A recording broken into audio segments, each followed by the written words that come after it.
Man, woman, birth, death, infinity.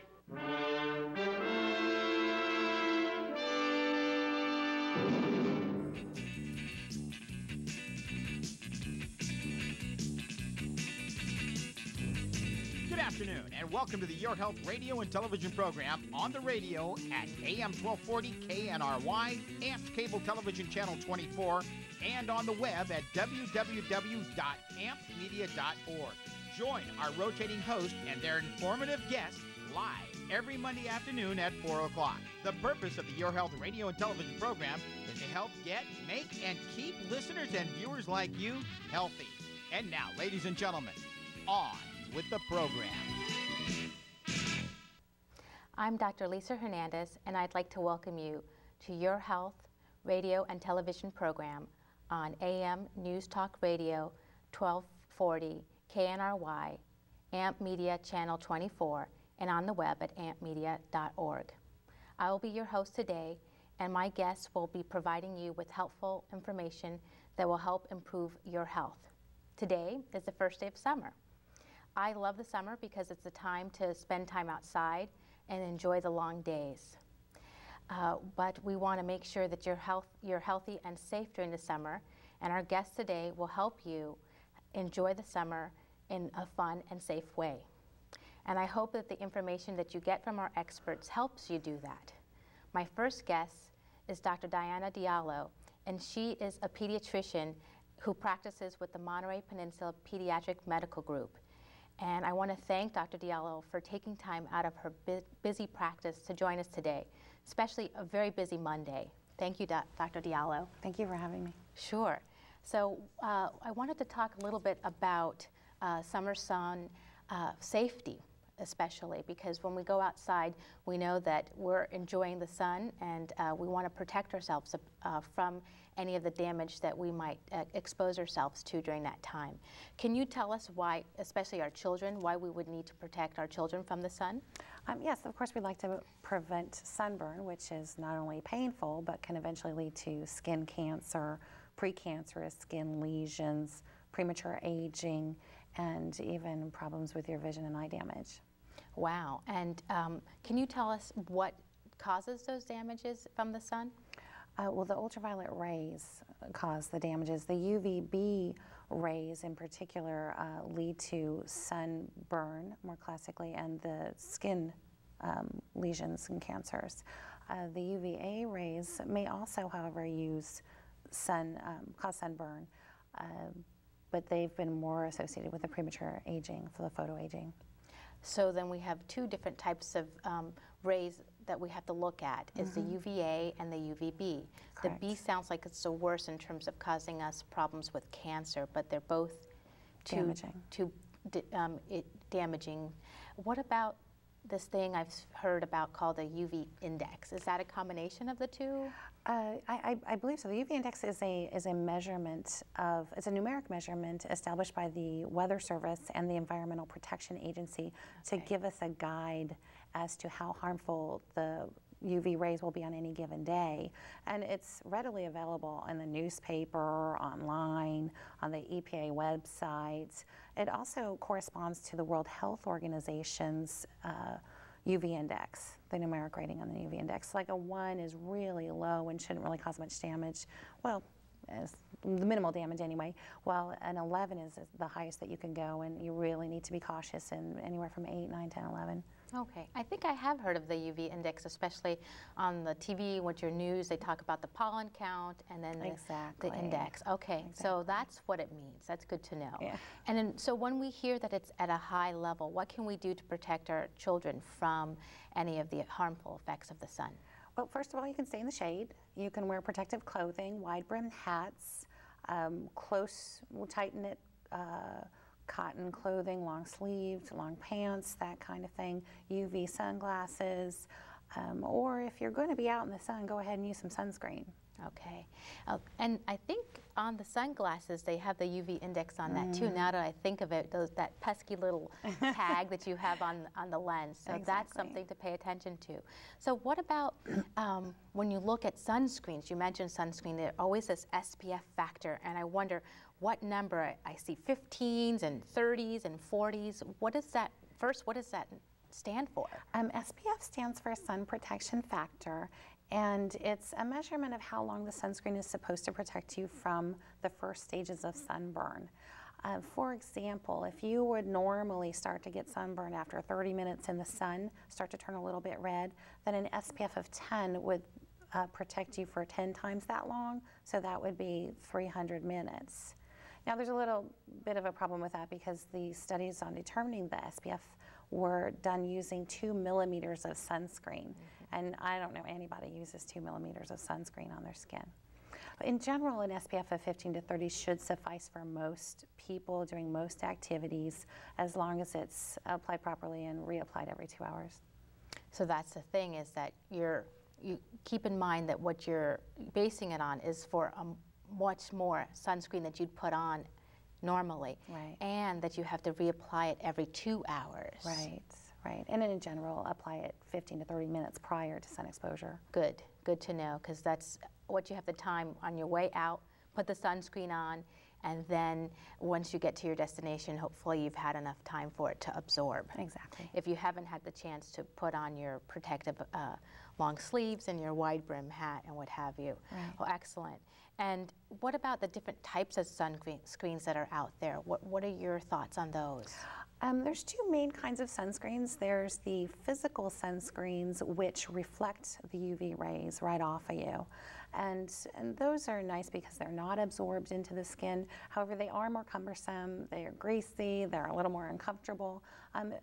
But once again, they're not absorbed. Those examples of those are zinc oxide, titanium oxide, and other clay-like substances. Now, the other class of sunscreens are chemicals that are actually absorbed, and they do absorb the UV rays. In the past, they had been primarily absorbing UVB rays, but the sunscreens today, most of them absorb both UVA and UVB rays.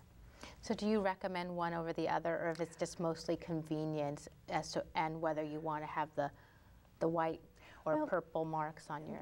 There's actually clear zinc oxide now, for one thing. It's not always white anymore. Oh, okay.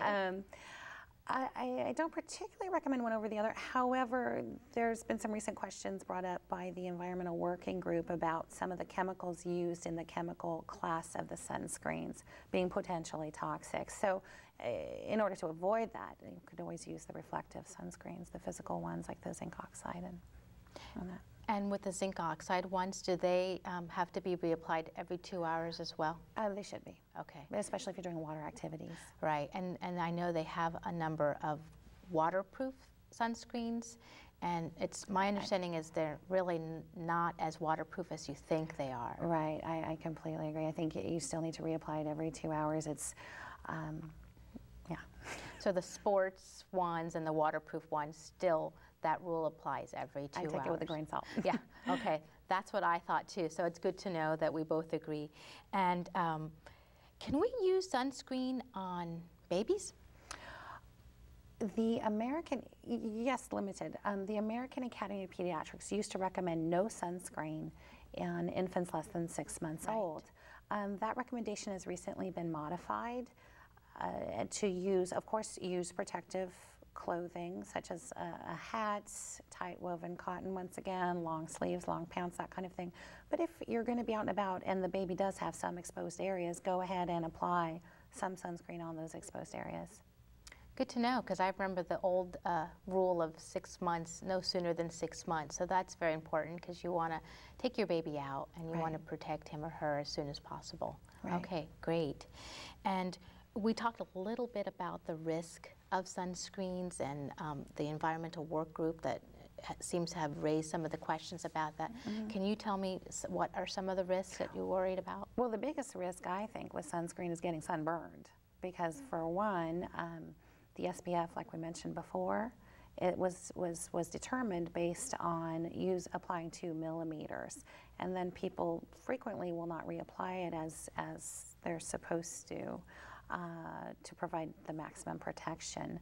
In addition, sometimes people use really high SPFs, like 50, 70, thinking that they're actually providing more protection for themselves when really you can be lulled into this false safety and not reapply it as you should. So that's one thing. Mm-hmm. In addition, I had this happen in my own family 2 weeks ago. We used a sunscreen that apparently had expired, and I didn't realize it. So that's another thing to look out for, mm-hmm. is an expired sunscreen. And didn't mention, the Environmental Working Group did bring up some questions about some of the chemicals used in the sunscreens that are absorbed, the chemical class, which those are questions right now. There's nothing, I don't think, definitive on that. And the American Academy of Pediatrics has not changed their recommendations at all regarding the use of sunscreen, nor has the AMA. But there was one other issue, is that the vitamin D levels in Americans have been noticed to be dramatically decreasing over the last 10 years, to where many, many Americans are vitamin D deficient at this point. And there's a thought or a question as to whether sunscreen use could be contributing to that also. Wow. Well, you've raised a bunch of things. Let me see if I can remember that. First of all, SPF, again, you mentioned earlier the levels that should be sufficient to use, so you shouldn't be using those really higher level ones. And what's the safe range, would you say? Between 50 and 30 should be sufficient. 15 and 30. Yeah. Okay.